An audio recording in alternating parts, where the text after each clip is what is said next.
रात किसी का आर्टिकल आपने पढ़ा है?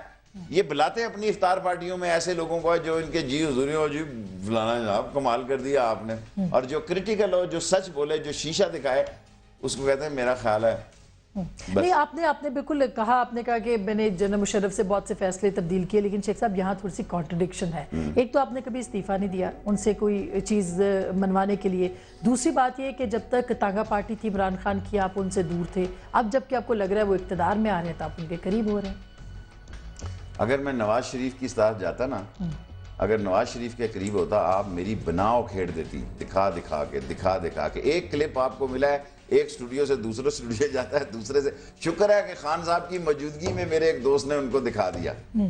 खुदा का ये शुक्र है कि खान साहब की मौजूदगी। देखें जो जो क्लिप मेरे चल रहे हैं ये बड़ी प्लानिंग के साथ चलते हैं। जाहिर है मैं, देखें मैं कोई गंगा नहाया आदमी नहीं हूँ, मैं भी एक आम मखलूक हूँ इस दुनिया की।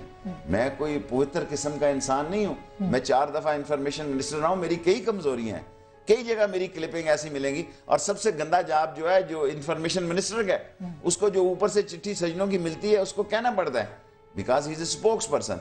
कई दफा ऐसा हुआ कि मैंने ना करना चाहा, तो उस वक्त डीजी ISPR इस तरह बड़े मुताद नहीं होते थे, मैं देखता ही रहा। मैंने थोड़ा सा नखरा किया तो पता लगा डीजी ISPR ने वो बयान जारी कर दिया।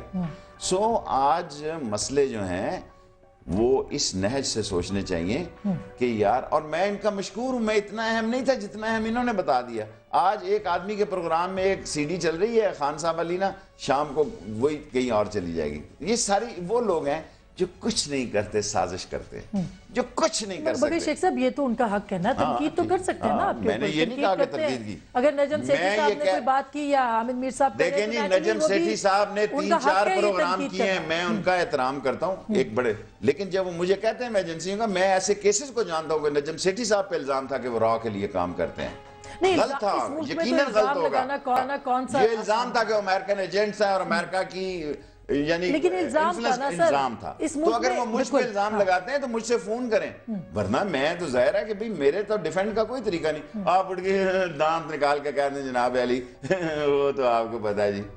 साहब हम गैरतमंद लोग हैं, हमारे में बहुत सारी खामियां होंगी, लेकिन अल्लाह के फजल करम से अब मैं क्या अर्ज करूं आपसे, आप काबिल एहतराम है, काबिल एहतराम है, लेकिन आप उस हद को क्रॉस ना करें कि एक बड़े शीशे के घर में बैठ के, क्योंकि अदारा बहुत बड़ा है, अदारा इतना बड़ा है कि मैं उससे पास से भी गुजरूं तो उसकी टारगेट किलिंग में आ जाऊंगा। उसका नाजायज फायदा ना उठाया।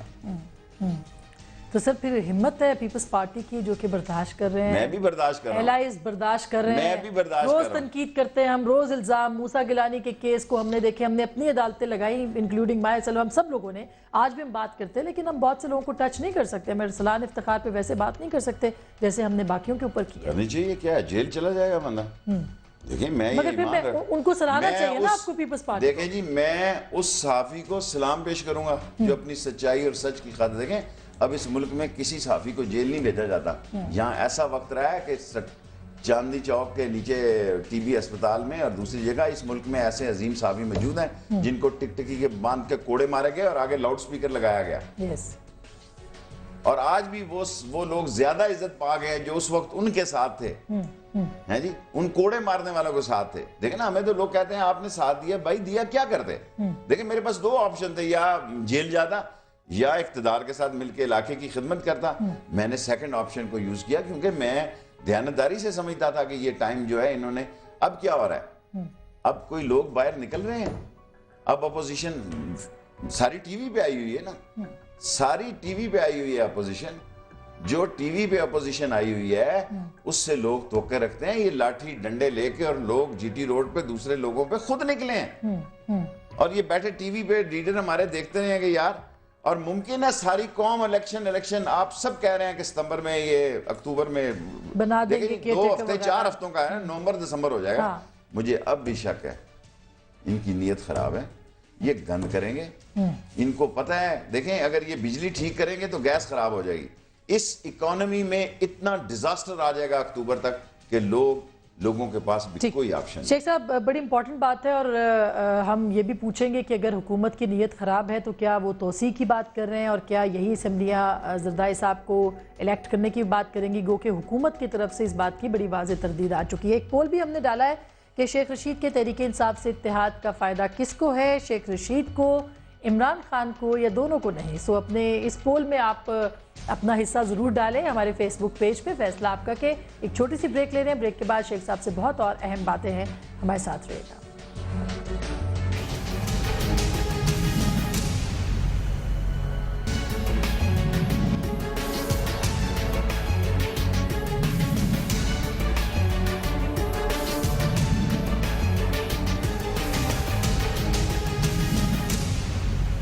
वेलकम बैक नाजरीन, एक बार फिर आपको खुशामदीद कहते हैं। शेख रशीद अहमद साहब हमारे साथ मौजूद हैं और हम उनसे बड़े सख्त सख्त सवाल भी पूछ रहे हैं और फ़ायदा उठा रहे हैं। लेकिन पोल जो हमने डाला है, शेख रशीद के तहरीक इंसाफ से फ़ायदा किसको है, शेख रशीद को, इमरान खान को, ये दोनों को नहीं, इस पर ज़रूर अपनी राय का इजहार कीजिए। शेख साहब, आपने कहा कि इनकी नीयत ख़राब है और हुकूमत जो है ये चाहती है कि बड़े वाज़ेह लफ्ज़ों में तरदीद कर चुके हैं कि हम नहीं चाहते एक्सटेंशन हो, हम चाहते हैं कि इंतखाबात जल्दी हो। और राजा साहब ने तो 2-3 दिन पहले इंतखाबात का इंदिया दिया है और दरमियानी राह भी शायद यही है। देखें, उनकी स्ट्रेटजी ये है कि 10-12 हफ्ते रह गए, 3 हफ्ते उनको मिल गए, 1-2 हफ्ते चार्जशीट के बाद मिल जाएंगे।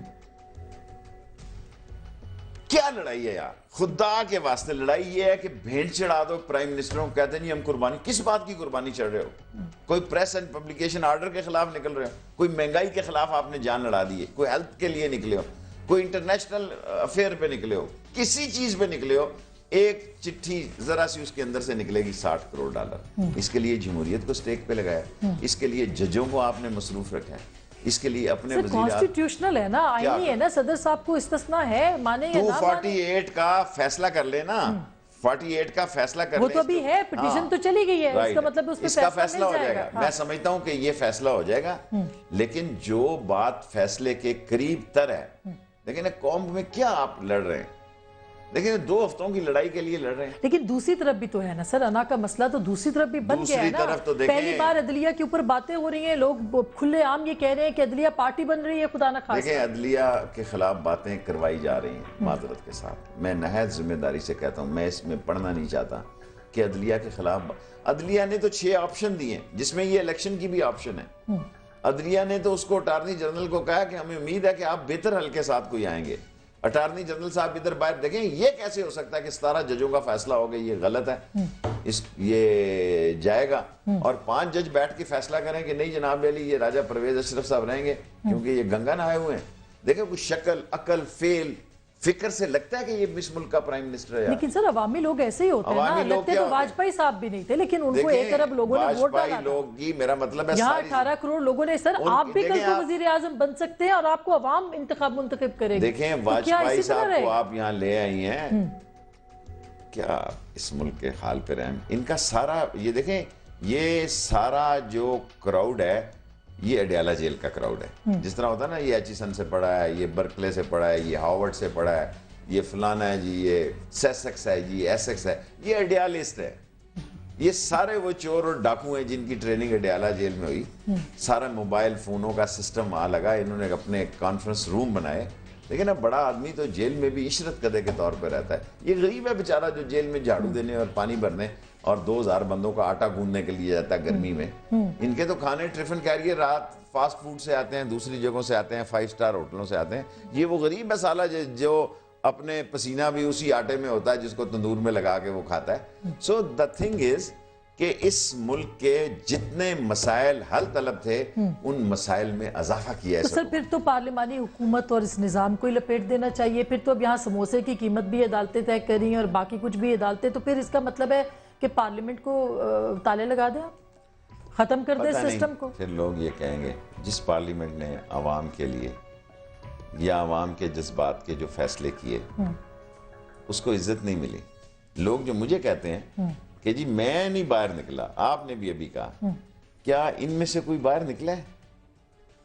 आखिरी टाइम तक चिपके हुए इसलिए कि 2 पुल बन जाएंगे, 4 पुलियां बन जाएंगी, 4 सड़कें बन जाएंगी। तमाम इस मुल्क का सूबा पंजाब से लेके सूबा सरहद तक जितनी डेवलपमेंट हो रही है, ये गाड़ी वालों के लिए हो रही। जिसकी छत टपक रही है उसके लिए कोई इनके पास पॉलिसी नहीं। जाके देखें, पहुंच के देखें, जितनी तरक्की हो रही है, ये मोड़ कम कर दो, ये लाइट निकल जाए, ताकि मैं अपने घर का रास्ता चाहूं कि लाल हवेली का मुझे तो 13,000 दुकानें और झोंपड़ियां गिरानी पड़ेंगी। लेकिन ये चाहते हैं कि जितने पेट्रोल पंप गिरते हैं गिर जाए, जितने सीएनजी स्टेशन गिरते हैं गुजर जाए, हम जिस तरह जहाज से उतरते हैं इस तरह उतरे। सिस्टम बनते हुए देर तो लगती है ना शेख सिस्टम साहब। की बात आप नहीं ये है। कहते हैं जमहूरियत को आग लगा दें, खत्म कर दें, लानत भेज दें, मगर सिस्टम तो है, सिस्टम ने बचाना तो इसी सिस्टम ने आपको। मैं तो दयानतदाराना दुनिया भर तौर में पे क्या- चल रहा हूं, इस जमहूरियत ने मुल्क को क्या दिया है, ये एक तारीख लिखी जाएगी। ये जमहूरियत जानबूझकर इस इकोनॉमी का डिजास्टर किया है इन्होंने। अगर 10 साल की मार्शल लॉ के बाद देखें, जमहूरियत छोड़ें आएगी तो 10 साल ऐसी की। आएगी सर। आप 10 साल को छोड़ें। लंगड़ी लूली इसी तरह की ये आएगी। सारे लोग मार्शल्लाह की पैदावारें हैं, क्या बातें करते हैं, आपकी यादाश्त कम है।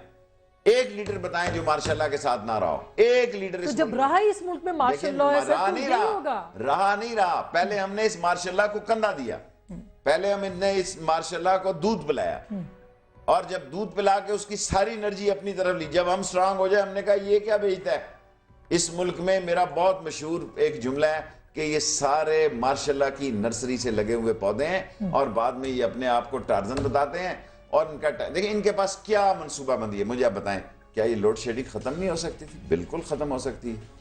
पैसे दें उनको, जिन जो पैसे मांगते हैं उनसे भी कमीशन मांगते हैं। सर 2005 से हो रही है, 2008 में ये हुकूमत आई, 3 साल में बंद हो सकती थी। मैं आज भी जनरल मुशर्रफ के दौर में भी खत्म हो सकती देखें थी। उस वक्त उसकी स्टडी जो थी, देखें उस वक्त की स्टडी में एक जो भी हम उस ब्रीफिंग में बैठते थे, उनका ख्याल था ये शुरू होगी 2012-13 में, और इसलिए ये प्रोसेस किया जा रहा था कि भाई ऐसी प्रोसेस की जाए, और जो प्रोसेस किए जाए जिस थरकोल में आज ये गए हैं, ये पता नहीं कब से शुरू हुआ है। जिस थरकोल पे आज ये गए हैं, ये को आज का इनका एजेंडा नहीं है, ये हमारे दौर से शुरू हुआ है, इनके दौर में भी मुकम्मल नहीं होगा। ये खुद पानी और बिजली के वजीर रहे हैं, और सुप्रीम कोर्ट ने जिनके बारे में 5 सफ़े लिखे हैं, आप वो देखें क्या लिखा है।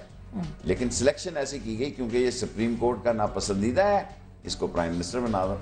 खैरा का गुनाह ये था कि शायद वो थोड़ा सा नीट एंड क्लीन था। थोड़ा सा नहीं, उनके ऊपर कोई इल्जाम नहीं है अभी तक। बेशक मैं अच्छा ये बताएं, जो इदारों के बीच इस वक्त महाजराई है, उसमें इस्टेब्लिशमेंट क्या सोच रही है? क्या आपको लगता है सिस्टम खतरे में है, जमहूरियत को पैक किया जा सकता है? और आप तो चीफ जस्टिस की प्रमोशन की बातें भी कर रहे हैं, सो ये क्या दिख रहा है? मैं तो पहले दिन से ये राय रखता हूं कि इसका हल यही था कि चीफ जस्टिस की प्रमोशन दे के एक फेयर इलेक्शन कर दिए जाते।